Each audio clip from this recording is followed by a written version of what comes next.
আসসালামু আলাইকুম, সবাই কেমন আছেন? চলে আসছি আমার আরেকটা নতুন ভিডিও নিয়ে আপনাদের সাথে। বাংলাদেশ থেকে এবং মিডল ইস্টের অনেক জায়গা থেকে আমাকে অনেকেই সার্বিয়ার সরকার পরিবর্তনের যে বিষয়টা নিয়ে অনেকেই কোয়েকশন করছেন যে ভাই সার্বিয়ার সরকার পরিবর্তন হওয়ার কারণে আমাদের বাংলাদেশিদের ভিসা পাওয়া বা পারমিট পাওয়া বা অ্যাপ্রুভাল পাওয়া বা স্যালারি বা কোম্পানিতে যাওয়া রিসিভ বা এয়ারপোর্টের সমস্যা এগুলো হবে কি না, সব প্রশ্নের উত্তর দিতে আমি আপনাদের সাথে হাজির হয়ে গেলাম আজকে। এবং যারা বাংলাদেশ থেকে এবং মিডল ইস্ট থেকে যারা নতুন আমার চ্যানেলের আজকের এই ভিডিওটা ক্লিক করছেন, আপনারা দয়া করে সাবস্ক্রাইব করে দিবেন, ভিডিওটা ভালো লাগলে শেয়ারও করবেন। সো এখন ইতালিতে রাত 12টা বাজতে মানে 12টার উপরে হয়ে গেছে, অলমোস্ট 1টা হয়ে যাচ্ছে। আমার কাজ শেষ, তো ভাবলাম এই ইনফরমেশনগুলো আপনাদেরকে শেয়ার করি। দেখতেছেন এই গাড়ি ঘোড়া সব কিছুই কিন্তু এখন প্রায় সবাই ঘুমিয়ে পড়ে। ইউরোপের মানুষগুলো একটু আর্লি ঘুমিয়ে পড়ে, কারণ তাদের অফিস আছে সকালে, তো সবাইকে কাজে যেতে হয়। সো শুরু করেই আজকের যে মেইন টপিকটা, সেটা হচ্ছে যে সার্বিয়ার সরকার পরিবর্তন নিয়ে যে কমন যে প্রশ্ন, সেটা হচ্ছে আমাদের পারমিট পাওয়ার ক্ষেত্রে কোনো ধরনের প্রবলেম আমরা ফেস করব কি না।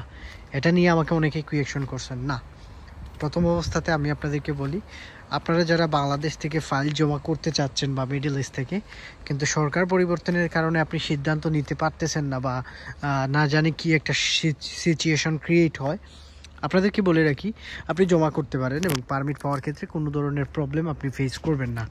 একটা কমন কোয়েশন হচ্ছে যে এই সরকার যদি পরিবর্তন হয় তাহলে আমাদের ইন ফিউচারে সার্বিয়াতে যাওয়ার ক্ষেত্রে কোনো ধরনের প্রবলেম হবে কি না, মানে শ্রমিক নিতে বাংলাদেশ থেকে। দেখেন, সরকার পরিবর্তন হয়ে গেলেই যে সব সিস্টেম বা সব যে নিয়ম এগুলোতে চেঞ্জ হবে, জিনিসটা এমন না।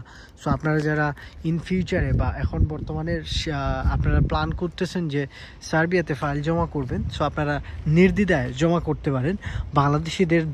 বাংলাদেশিদের জন্য সার্বিয়ার দরজা স্টিল না ওপেন আছে এবং আশা করা যাচ্ছে যে ইন ফিউচারেও এরকম কোনো প্রবলেম আপনাকে ফেস করতে হবে না ইনশাল্লাহ।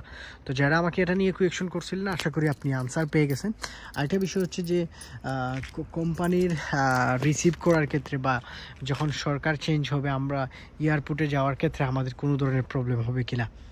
সার্বিয়াতে আপনার মানে সার্বিয়াতে যাওয়ার পর আপনি যদি ভিসা পান, আপনার কোনো ধরনের প্রবলেম হবে না।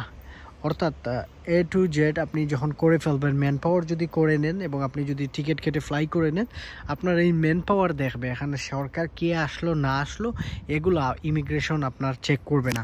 ইমিগ্রেশন যে জিনিসটা চেক করবে সেটা হচ্ছে যে আপনার ম্যান পাওয়ার ঠিক আছে কিনা, আপনি ম্যান পাওয়ার করছেন কিনা, এইগুলা দেখবে। আপনাকে কুয়েকশন কিছু করতে পারে, এগুলা দেখে আপনাকে পাস করে দিবে। তো আশা করি এই জিনিসটা আপনারা বুঝতে পারছেন।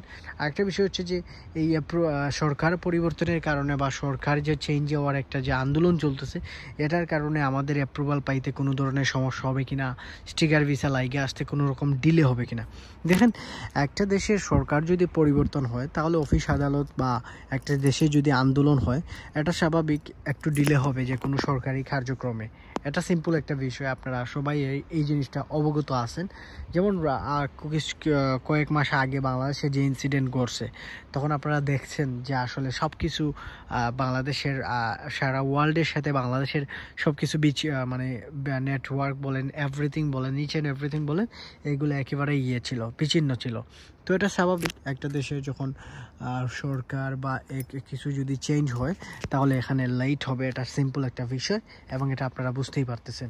এখন আসেন, এই সরকার যদি পরিবর্তন হয় তাহলে আমরা যদি বাংলাদেশ থেকে যদি যাই তাহলে সেখানে বৈধতা পাওয়া বা টিআরসি কার্ড পাওয়া, এগুলোর কোনো রুলস বা রেগুলেশন চেঞ্জ হবে কিনা, এটা হচ্ছে সবচেয়ে টার্নিং একটা পয়েন্ট। আপনারা ইদানিং দেখছেন যে গ্রিসের যে অবস্থা, গ্রিসে কিন্তু বাংলাদেশিদের মানে বৈধতা পাওয়ার যে একটা নিয়ম ছিল, 7 বছর বৈধতা পাওয়ার পর গ্রিসে যে মানে 7 বছর থাকার পর যে বৈধতার একটা নিয়ম ছিল গ্রিসে, এটা কিন্তু উঠে গেছে।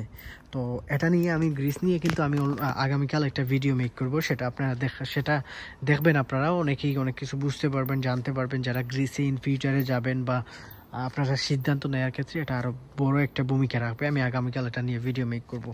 তো এটা আসলে এটা একটা টার্নিং পয়েন্ট যে একটা দেশের সরকার যদি চেঞ্জ হয় তাহলে সে দেশের ডকুমেন্টস মানে ইমিগ্রেশন যাওয়ার পর মাইগ্রেন্ট যারা আছে তাদের জন্য মানে কোনো ধরনের রুলস রেগুলেশনে চেঞ্জ আনতে পারে। এটা হচ্ছে তাদের মানে যে সরকার যাবে ওই সরকারের উপর ডিপেন্ড করতেছে তারা আসলে ইমিগ্রেশন রুলসে কি চেঞ্জ আনবে না আনবে। তো হয়তো ডকুমেন্টসের ক্ষেত্রে হয়তো চেঞ্জ আসতে পারে, কারণ আপনারা দেখবেন যে ইউরোপ কান্ট্রিগুলো বা এই বলকানের যে কান্ট্রিগুলো আছে এগুলার মানে অনেক অনেক প্রেসিডেন্ট মানে প্রধানমন্ত্রী যেটা অনেকেই কিন্তু রেইচিস্ট হয়, অর্থাৎ বর্ণবাদী বৈষম্যবোধ একটা জিনিস আছে। যেমন হাঙ্গেরির ক্ষেত্রে হাঙ্গেরির সরকার হচ্ছে রেইচিস্ট এবং এরা হচ্ছে বর্ণবাদী, মানে তারা রেইচিস্ট। তো ঠিক একই রকমভাবে হয়তো সার্বিয়ার ক্ষেত্রেও আল্লাহ না করুক যদি সরকার চেঞ্জ আসে এবং যদি এরকমভাবে সরকার কোনো সিদ্ধান্ত নেয় তাহলে এটা বাংলাদেশের জন্য দুর্ভাগ্য হবে। তবে আশা করা যাচ্ছে যে সার্বিয়ার ক্ষেত্রে এরকম কিছুই হবে না, কারণ তাদের আসলেই বাংলাদেশি, ইন্ডিয়ান, পাকিস্তান, নেপালি শ্রমিক তাদের বিভিন্ন ফ্যাক্টরি বা বিভিন্ন জায়গাতে প্রয়োজন পড়ে। তো এক্ষেত্রে আপনার এরকম কোনো সিচুয়েশন ক্রিয়েট হবে না ইনশাল্লাহ, যারা আমাকে এটা নিয়ে কুয়েকশন করছিলেন। তো দিন শেষে একটাই জিনিস আপনাদেরকে বলবো যে সার্বিয়ার সরকার পরিবর্তনের কারণে সহজ ভাষায় যদি আমি আপনাদেরকে বলি, হয়তো একটু বোরিং লাগতেছে আপনাদের এই ভিডিওটা, তবে এগুলো কিন্তু অনেকেরই টেনশন কাজ করতেছে। দিন শেষে একটা জিনিস বলবো যে আপনি আসলে টেনশন নেওয়ার কিছু নাই। আপনারা সরকার যদি পরিবর্তন হয় বা আন্দোলনও হয়, আপনার ভিসা পাওয়া বা স্টিকার লাগা বা আপনার অ্যাপ্রুভাল আসার ক্ষেত্রে কোনো ধরনের প্রবলেম আপনি ফেস করবেন না ইনশাল্লাহ। তো আপনারা যারা সিদ্ধান্ত নিতে এখনও কনফিউশনে আছেন, আশা করি আজকের আমার এই ভিডিওটা দেখার পর সার্বিয়ার সরকার পরিবর্তন নিয়ে আপনার যত ধরনের চিন্তা ভাবনা ছিল, আপনার পারমিট, আপনার অ্যাপ্রুভাল বা অনেকেই কোয়েশন করতেছেন ভাই দেখে না সার্বিয়াতে নাকি মারামারি চলতেছে, সেই কারণে নাকি আর আমাদেরকে পারমিট দিতে লেট হচ্ছে, অ্যাপ্রুভাল আসতে লেট হচ্ছে, এজেন্সি এরকম বলতেছে। এগুলো জাস্ট হচ্ছে এজেন্সির একটা মানে পায়তারা, আপনাদের কাছ থেকে সময় নেয়া বা আপনাদেরকে যে ঘুরানোর একটা দান্দা। যেমন অনেক এজেন্সি আছে 6 মাস পরে বলবে যে সার্বিয়াতে সরকার আন্দোলন চলতেছে যার কারণে পারমিট ইস্যু হওয়া বন্ধ হয়ে গেছে। যেমন গত কয়েক মাস আগে কিন্তু এরকম একটা সিচুয়েশন ক্রিয়েট হয়েছিল, দেন আমি ওইটা নিয়ে লাইভ করছি, লাইভ করে অনেককেই এই বিষয়টা ক্লিয়ার করে দিছি। তো আশা করি এই জিনিসটা বুঝতে পারছেন। অনেক ক্ষেত্রে দেখবেন এজেন্সিরা এগুলো হুদাই বলে, সো আপনারা টেনশন নেওয়ার কিছু নাই। পারমিট ইস্যু হইতে কোনো ডিলে হবে না বা হইতে কোনো ডিলে হবে না, এগুলো নিয়ে তো প্যারা নেওয়ার দরকার নাই। আপনারা যেখানে পারেন ফাইল ভালো মাধ্যম পাইলে জমা দিয়ে দেন, কারণ সার্বিয়ার ভিসা কিন্তু বর্তমানে অনেক হয়। তো যারা আপনারা জমা করেন নাই এখনও, আপনারা জমা করতে পারেন। আর কিছু জানার হলে অবশ্যই কমেন্ট বক্সে কমেন্ট করবেন, যদি আর কোনো রুলস এবং রেগুলেশন সম্পর্কে আপনার জানার প্রয়োজন পড়ে আর কি সার্বিয়ার। তো যারা যেখান থেকে দেখছেন অবশ্যই সাবস্ক্রাইব করবেন। পরবর্তী ভিডিও গ্রিস নিয়ে মেক করব, সেটা আপনারা দেখবেন। আর কোন দেশ নিয়ে দেখতে চান সেটাও কমেন্ট বক্সে কমেন্ট করে ফেলবেন। আসসালামু আলাইকুম।